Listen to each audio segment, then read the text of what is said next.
Welcome to the final installment of the Future of Flexibility. This is our three-part series exploring the rapidly evolving landscape of access control technology. I'm Leo Das, the CEO of the Access Control Executive Brief, and I've been your guide through this journey into the trends, challenges, and opportunities reshaping our industry. In our first episode, we established the critical need for this conversation, examining how the industry stands at the crossroads where traditional expectations are colliding with new realities. Then in episode 2, we recorded live at ISC West, where we dove deep into transformative trends including OSDP standardization, mobile credentials, and the balance between security and user experience. Today, we're bringing it all together with solutions for today and tomorrow, a practical discussion about navigating industry challenges and implementing solutions that meet current needs while ensuring adaptability for the future. I'm thrilled today to welcome Esteban Pastor. He's the product manager at ZK Teco USA and also part of episode 2. He brings extensive expertise in access control solutions and a deep understanding of where the market is heading. Esteban, thank you for joining me today. Before we dive in, could you introduce yourself and share a bit about what your role is at ZK Teco USA? Thanks, Lee. So I'm Esteban Pastor. I'm the senior product manager here at ZK Teco USA. I focus mostly on our access control lines. So anything that has to do with software, hardware, readers, biometrics, integrations, anything across that line is what I handle here. Very cool. Yeah, and we caught up on episode 2. So for those of you that saw that, Esteban, sort of known figure on that end. If you haven't, encourage you to go back and watch that one. It was actually pretty cool. We had Sal D'Agostino join us, OSDP expert, and we did it from the show floor. So it was actually kind of, instead of two talking heads here in an office, it was interesting to do there, and it turned out great. So today, though, we're going to focus on 3 key areas. So we're going to talk about multi-tech reader solutions, the growing adoption of biometrics, and then strategic approaches that security professionals can implement, all focused around this idea around flexibility being sort of what's needed in the new access control industry. So let's start the conversation with some context, if you would. So in previous discussions, we identified flexibility as a critical value that many organizations feel is missing from their systems. You hear it a lot. Conversations like openness and things like that, right? So mixed technology readers seem to be a direct response to this need. Call it like a Swiss Army knife in a lot of ways. So can you explain a little bit about what makes multi-tech readers such an important solution for today's market that's looking for flexibility? Sure, like you just mentioned, flexibility, right? Versatility. The different options that users have to enter their spaces. So before you've been using a key card, now people are using phones. Previously they were using pins or passwords, but now you have the ability to use whatever you want to actually enter that door. So before, when you were tied to just those simple things, it's possible you could have lost them, or misplaced them, or forgotten your password in the past. But now, with these multi-tech and multi-credential readers, you really have those options. And also depending on the technology that you have available to you. So some people may still be on an older flip phone. Some people may not be using a smartphone. They don't have Bluetooth. They don't have wallet on their existing phones or anything like that. So giving that user the flexibility to enter the building the way they feel more comfortable with is what's key here. Yeah, it's nice. There's sort of the user experience, select your modality that you would like, which is kind of interesting. The concept of multi-tech has been around, but it was more of like, what type of credential, procs versus non, or things like that. Now this is actually, it's also including the user experience modality selection into that as well. So it's like a front end, back end sort of flexibility that's there. Exactly. Multi-tech was always, I can read both high frequency and low frequency cards, and that's what was considered multi-tech. Now this is sort of like super multi-tech in a lot of ways. So one of the challenges, though, that we talked about also in the first episode specifically was this conflict between current expectations and evolving realities. I call it the sort of trust and comfort in a lot of ways of, what I want my system to be able to do is different, and I also want to be in a position down the road to be able to solve that. So how do multi-tech readers help bridge that gap between the realities of today and the evolving realities of tomorrow? So we like to look at it as using the word future proof, right? So today you may be using a card, you may be using a pin. What's going to be coming down the line in the next few years? And are we prepared for that? If not, what are we going to do? What's the plan? Right. So right now, if you have your simple card or password reader, pin reader, um, 2 years from now, what's that going to look like? Am I going to have to rip and replace whatever I already currently have, which we all know is a pain? Ripping and placing readers is not as easy or as fun as it sounds. So in the next few years, what emerging technologies do we see coming down the pipeline? How are we entering doors? And can these devices, readers, whatever we want to call them, at the door, are they capable and adaptable to that? So in the future, we have QR code, Bluetooth, NFC with the wallet, and all the different offerings that are coming out through there. Right in the next few years, is that going to become more adoptable? Are you going to see people uh, wanting that, driving that in the future? And are your devices set up? Is your building set up for that? Yeah. So, talk a little, you started to talk about QR code versus mobile and the rest of them. If you could get a little bit more specific for me, specifically ZK Teco USA's offering of these. Can you walk me through a little bit of like the key product offerings and what makes them a bit unique? Sure. So when it comes to our multi-tech readers, so I'm just going to keep this at your basic Wiegand OSDP readers that everyone's familiar with out at your front doors, and I won't go into the biometric stuff, at least not just yet. So right now, what we're offering are these multi-tech readers that are genuinely multi-tech. So they're your basic, single gang or mullion mount readers that you see everywhere outside of just about every single door. But now these readers are now more intelligent and more powerful. So aside of reading your RFID cards, your high frequency, your low frequency, now we're adding more functionality to it. So we now support also Bluetooth. We can do wallet and like you just mentioned, QR code. QR code's kind of like the unsung hero of the mobile credential. Most people use it. They got familiar with it during the pandemic. They scan it. Oh, here's my menu for what I want to order. Now you can actually use that to enter your building. A QR code can store the information that's necessary, whether it's just something simple like a card number. Now I can use that. So that's where it's also really adaptable for those that may not have the highest tech of a smartphone. You can at least get a QR code through an email or through an app to be able to support that and not need to have a Bluetooth or NFC or a wallet credential. So QR codes are not just also for your everyday employees going in through the doors, they're also versatile for visitor management, which is a huge market that gets kind of as an afterthought. It's thought of as an afterthought in that visitor management, I'll just walk up, sign in. I'll have to write the time and check my watch and the date and all that stuff and have to deal with the guy up front. Now you can also use visitor management as a way to enter the building with a QR code. Yeah. So these readers, I mean, they also do your typical Wiegand output, also your OSDP output that we talked about in the previous sessions. But yeah, QR code, like I mentioned, the unsung hero, where it's mostly free. A lot of people don't want to hear that, where you get a free credential. But like we kind of mentioned, this is what's kind of going on in the future, and people are more open to it, and a lot more customers are requesting this. Yeah, I know it always gets also a bad rap for being a little bit less insecure in some areas. And from my understanding too, there's things you could do with dynamic QR codes. There's things you could do with multi-factor.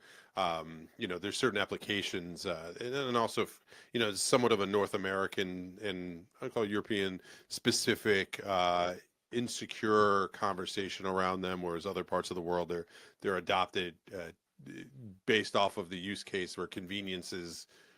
It kind of reminds me of like when you go to the airport, you scan the pass and it does it, and you have built-in security practices around it. Now, you mentioned OSDP, so I'm particularly interested in those readers because we talk about the transition to OSDP.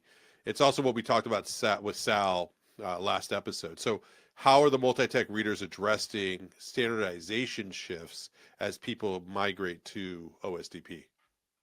So we made it a very important point that any kind of reader, any kind of device that we develop, at least for the last 2 to 3 years, supports OSDP. We do see that as the true future of secure communication.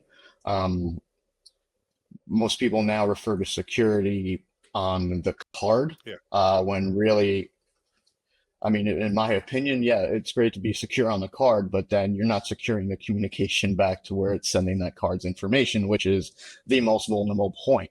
Yeah, you can copy the card, you can do all that. Of course, we know the troubles with that, but you're not securing the communication back to it. So that's very important for us. And implementing OSDP has been a huge part our of our core competency here. Yeah, it's definitely putting sort of the money where the mouth is. Of if we're going to get these things adopted, supporting them is the right way to go on that end. So you mentioned also mobile. So what about mobile credential support? In the second episode, we explored how quickly this, at least the fever around the idea of the adoption of it is there. So talk to me a bit about how are you sort of accommodating and supporting this trend. I think it's a good example also of like the bleeding edge, if you would, adoption trends coupled with the legacy solutions that we've been bringing to market. So how are you accommodating? So we kind of breaking it down into different levels. We have all different types of customers from enterprise to small, medium business, and you kind of have to cater to those needs. Where in some cases that Apple Wallet or Google Wallet credential is not going to be in their budget. Sometimes Bluetooth is another way to go, and the most affordable option, like I mentioned before, is a QR code. So we do offer Bluetooth and QR codes at a much lower cost and making it efficient for those businesses to operate when it comes to mobile credentials and having the ability to do mobile as an access modality. But so we break it down into the levels and offer different solutions for different budgets, and that's what's really key when it comes to doing mobile, especially nowadays. There isn't much control over the pricing of those higher cost, higher technology ways to get in. I'm going to say it lightly like that. So it's not always affordable. So you have to make sure that this is adaptable for everyone.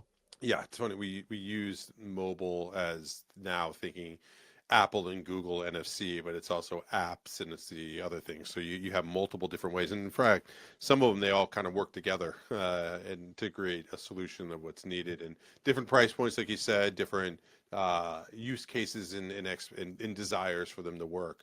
So let's shift away from the multi-tech reader and talk a little bit about biometrics. You mentioned them earlier that we would talk about it later. So here we're at. So previous episodes, we touched on how the industry seems to be finally, I joke that the best thing that's happened to biometrics is actually mobile, because it's sparked a conversation that the biometrics community can't really solve itself. And when you really look in it, put the ethical biometrics at the front, it really does solve for this long-standing desire for security and convenience, right? So it can be at the heart of that. So why all of a sudden is biometric authentication, do you believe? Mine was because of mobile, but why do you believe all of a sudden it's now starting to see momentum that we haven't necessarily seen before? I think you do hit it right on the head when you're talking about mobile, because people are using now biometrics to enter their phones more than ever. So biometrics to enter a door isn't like the Mission Impossible movies where they're scanning, a face or a fingerprint to get into a high security area. That's not the case anymore.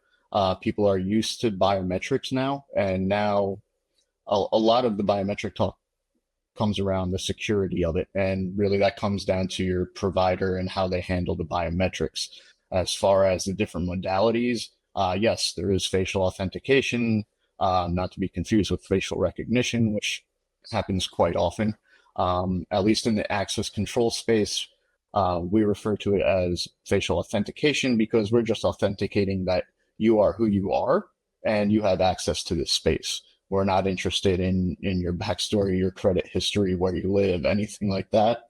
And all our matching is done on the devices themselves, so they're not calling out to some, government database or anything like that.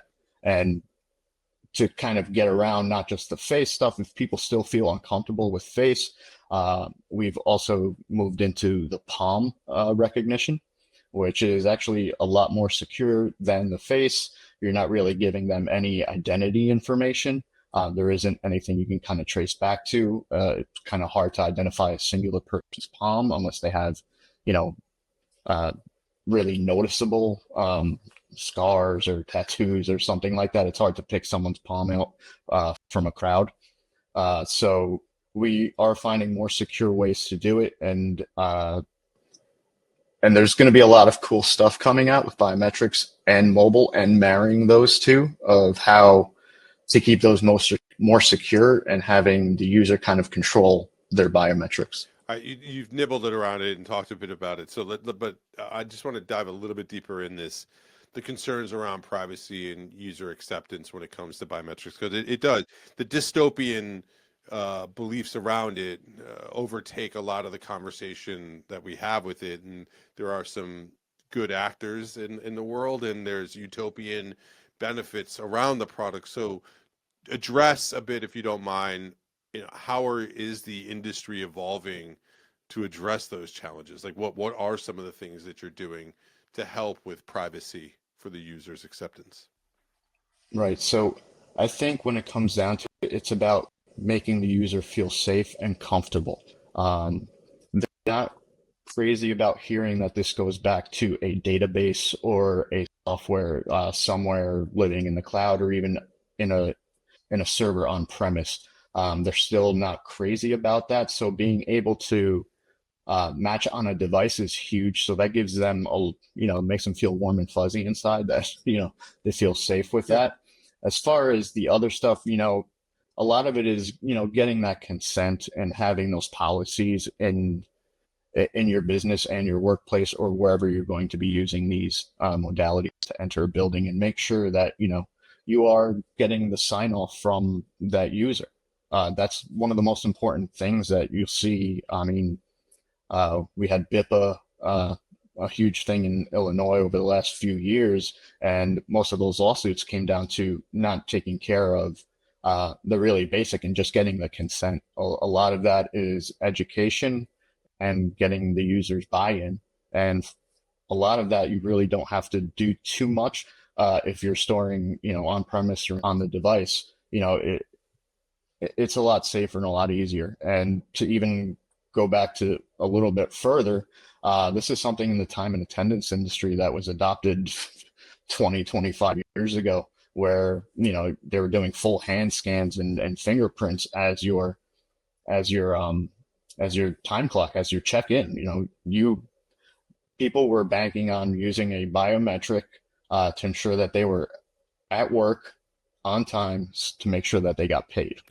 Yeah. I mean, it was one of the original operational efficiency tools of combining and integrating HR pay with it too, is a perfect use case. It still is used a lot today, that people have. But yeah, building it with security and privacy in mind is typically, and then what that means is we could do a whole podcast specifically around that. So I'm going to combine the next two questions together. So talk to me a little bit about the specific sort of products that you all offer. There's a wide variety from fingerprint to facial, like you mentioned. Talk to us a little bit about what are those types of products, how they differentiate, but then if you can give me some specific use cases as well to where you're seeing the most successful implementations with those products. Let's try to lump, here's what we got, here's how it differentiates, and here's how people are using it. Sure. So we talked about our EP series a little earlier. So those are our basic, single gang and multi-mount readers that you'll see outside of, 95% of businesses, where you're just flushing a card and getting in. So those are just your Wiegand and OSDP readers that will connect back to any panel supporting that. So it's not proprietary to us. We want to make sure that our offerings are available to everyone, no matter what system you're using, what hardware you're using. We want to make sure that If our readers bring you value, you're able to use that with your system. And those are able to do, like I mentioned before, they can do your card, uh, they can do QR code, Bluetooth, wallet. We partner with quite a few of the wallet companies offering that, so we can support different vendors' uh, wallet credentials in there. And then moving up, what we have is what we call our standalone readers or our all-in-one reader controllers, and that's our Omni series. So what's unique about these is that these themselves are single door access control panels that you can put outside of the front door or next to an office or wherever you want to put these. And these have a fully functional screen with full access control capabilities on them. And they're able to support quite a bit of stuff. So they can do your facial authentication along with Palm. They're able to read all those cards, high frequency, low frequency. We're able to read the Bluetooth again. We're able to do your wallet with those same vendors. And we're also able to do QR code. So those are IP-based devices.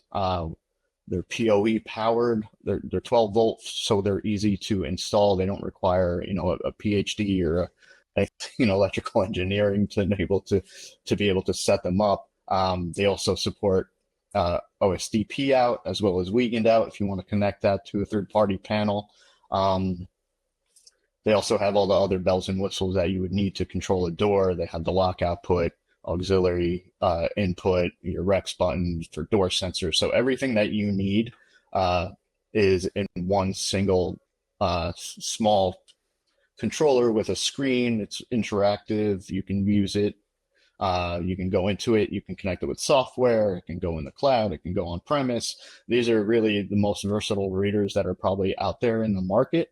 And we're also going to be shortly, within the next month or so, adding an intercom feature. So that's another thing that kind of gets overlooked, is that not everybody needs that, that multi-tenant, 200 user intercom in the front of their building. So maybe you just need to call one or two people, or just have it call someone direct. We're going to be able to do that and be able to have one-way video, two-way audio to be able to have people interact with this device even more.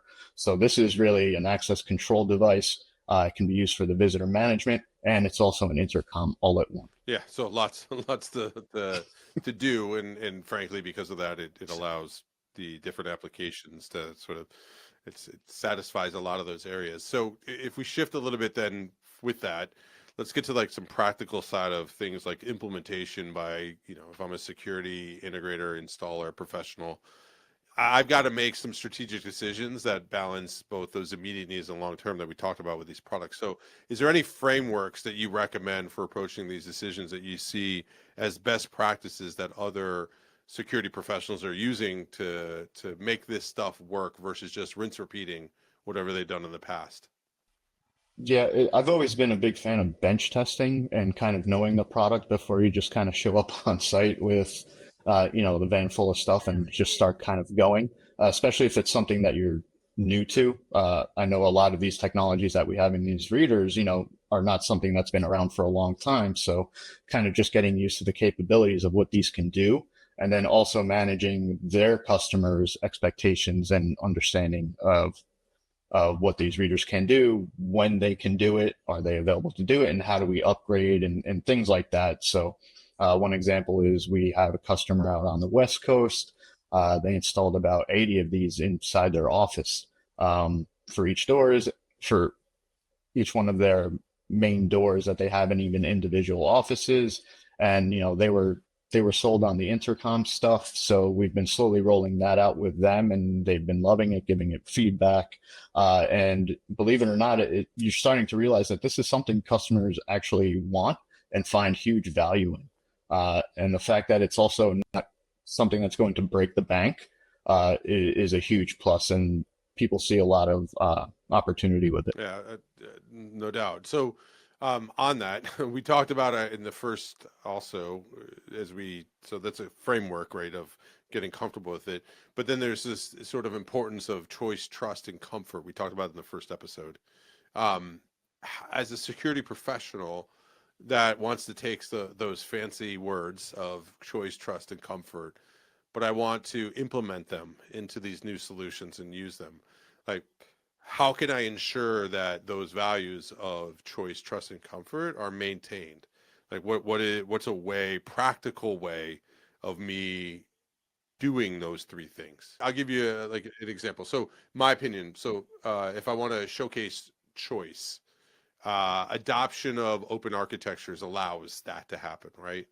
And if I want to build trust, especially we talked about the security and privacy, so this idea through like transparency and like transparent deployments, like building trust through that of showcasing and deploying the technology and then being able to articulate people back the value that they did create on that side.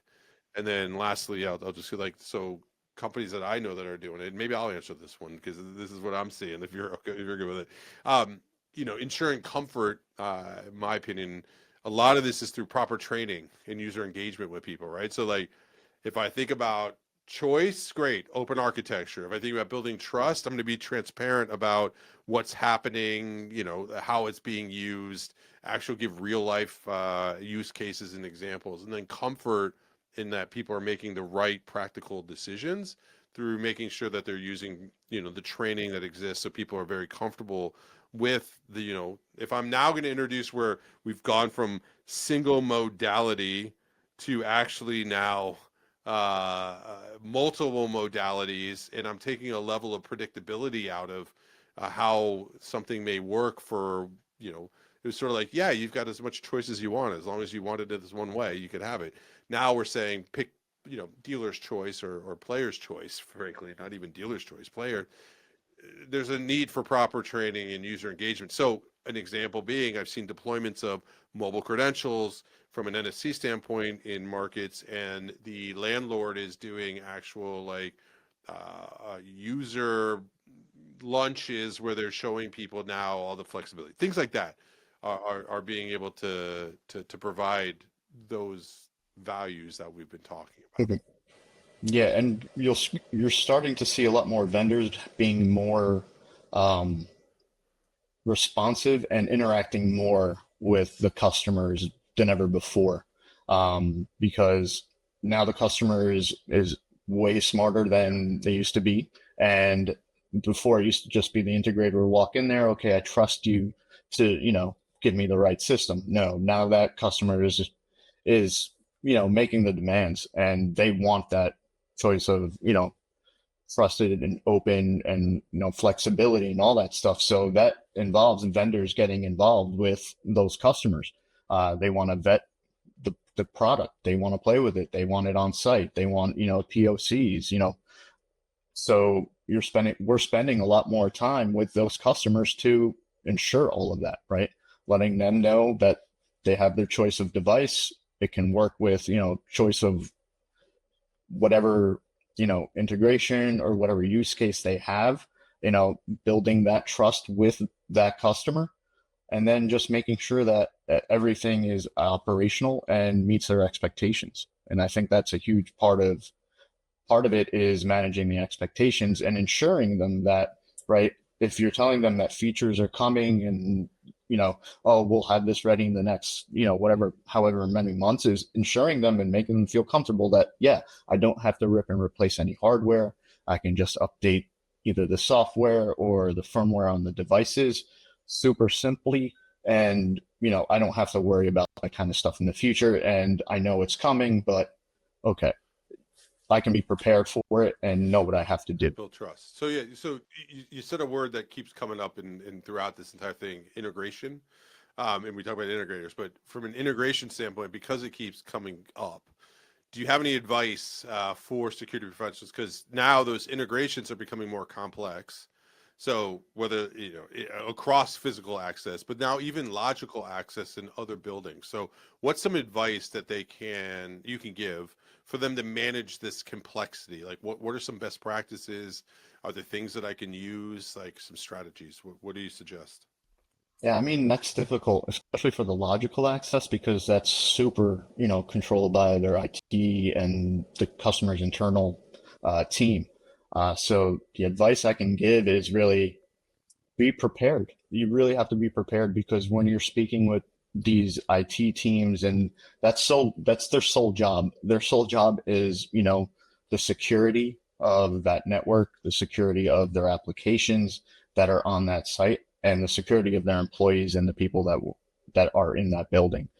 So really being prepared and being able to answer the questions that are going to come up as to where are things stored, how is this used, is this encrypted, right? All these different things they basically want to know it's proof, and there's going to be buzzwords that they want to hear like SAML and things like that to be able to feel comfy about all that stuff. Yeah, no doubt. I also think that like taking a look at uh, understanding APIs a little bit more in putting them into considerations how they can help. And then there's also, I think, some of these partnership strategies. So you talk about the IT side. I think there's some strategies of how you can partner, which I know some do, especially too, like on some will partner with AV companies. They typically have like an electrical partner, but this sort of systems integrator partnership from with a security integrator is probably not a bad idea of starting to do it. You don't necessarily need to be the expert in logical access, but there's resources and people out there to go do that so that you can drive more happier customers, better ROI, your depth of expertise, and maybe even level up in some areas of the type of managed services that you're providing that are there. So, Yeah, and oh sorry, yeah, I also want to add that it's also huge to have, like you mentioned, the APIs, but having that relationship between the manufacturer or yeah, vendor with the integrator that does understand how to do that stuff, and having different programs for them, right? So out of the box, your solution may not be 100% what they need, but if you open this API to them or share something with them, then they can build whatever they need to. It's nothing that a manufacturer or a vendor has to do any additional work to. Is just offer them the API and let someone else build that last little piece that makes this the ultimate solution for their customer. yeah, And being and having different levels of that too, right? If you have a simple basic API, I want to do a simple integration, or if I want to do something extremely complex, it also helps to have levels of that and um, different pathways to do the integration so that customer does eventually get what they want. yeah. No, it's it's a new realm, a little bit different. Some of the basic business practices, but there's, yeah, I'm noticing a trend where we've come from an industry that has also been heavily like we will do it and we will take care of it. Like everything has had to be a solution built for the channel, and then the channel brought it through to where now these APIs are opening up the ability that you don't have to do everything. You just create the tools, you enable people to be able to create the future and what is needed in the marketplace versus having to do it all yourself. Yeah. Yeah, I mean, it does invite, getting some wild ideas from Sure. some people Yeah. out there, but if anything, it's entertaining, and it's also insightful because it also gives you a view into what the market is actually asking for.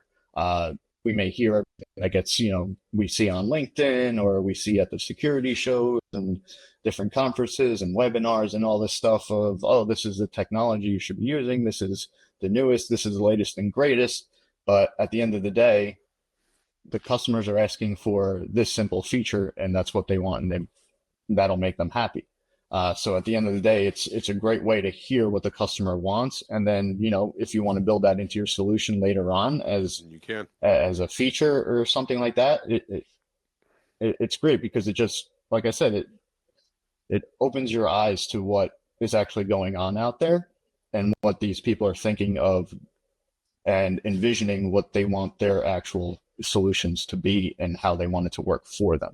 Yeah, no, and so as we come like getting here to the end of this three-part series, what you just explained there, I just want to synthesize a little bit because I think it's one of those core threads throughout the entire thing. So in episode one, Manish talked about that access control, the phase change that's happening here is these sort of evolving expectations, and which is creating both challenges and opportunities. So, giving yourself the ability to satisfy the customer, the flexibility of the system by adopting some of these things. Well, it starts, in my opinion, and Manish talked about it, but it's sort of core values around choice, trust, and comfort as being sort of tested in this new landscape.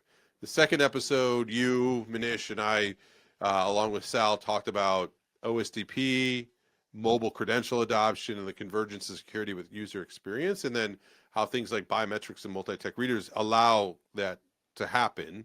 And then today we're talking about these sort of, specific solutions that you all have and how their strategic approaches address the challenges. So from your perspective, if I was to ask you, what do you think are the most important takeaways from the discussions that we've had that if I'm a security professional, I should take away from this? I'm going to go back to, I think I said it in the second one, is educate yourself and really learn about what's out there. And you can also be very valuable to the vendors and the manufacturers. Like I just mentioned, you're the boots on the ground. You're dealing with the customers every single day. You know what challenges they're facing, and being able to be open and articulate that and be able to either work with a vendor or a manufacturer to be able to support that, or like I mentioned, opening an API so they can do it. That's a huge thing. And yeah, still going to go back to the education part. There's so much stuff that's out there, especially now, and who knows what's going to be out there in the future. In the next 2 years, we may be doing a completely different series on this. Just we might be all on jetpacks. Who knows? But yeah, it's educating yourself, educating your customers, managing expectations, and really just kind of giving things a shot and being more open, especially to the biometrics and the stuff that's coming out and evolving now. One thing I did want to kind of mention is how we've started to take the biometric into a new kind of form where the user is going to start to be able to manage that credential, where soon you're not even going to need to have those credentials on the devices or those templates on the devices. You'll be able to carry them on a phone, transfer them momentarily, and then verify on the device, and then that gets wiped out. So education of stuff that's going to be coming up like that. You also hear that with the NFID Foundation and a lot of stuff that's coming out in the future with that. These are all, crazy future technologies that we keep saying are, 10 years ahead, but they're really, 3-4 months out. Yeah, I mean, I've started using the saying today forward versus the future, because I feel like when we say the future, people do think, many years out, when it's actually happening today, and it's just more of a view of like where stuff is going. And I would put everything you just said there underneath sort of the central theme that we've had, which is around flexibility. So, and we talked about the future. So if you don't mind, I want to get your thought as we conclude here. Like, give me your shared vision for the future of flexibility and access control, and this curiosity around, being open to those things. So where do you see the industry heading, if you were to summarize this, in the next 3 to 5 years?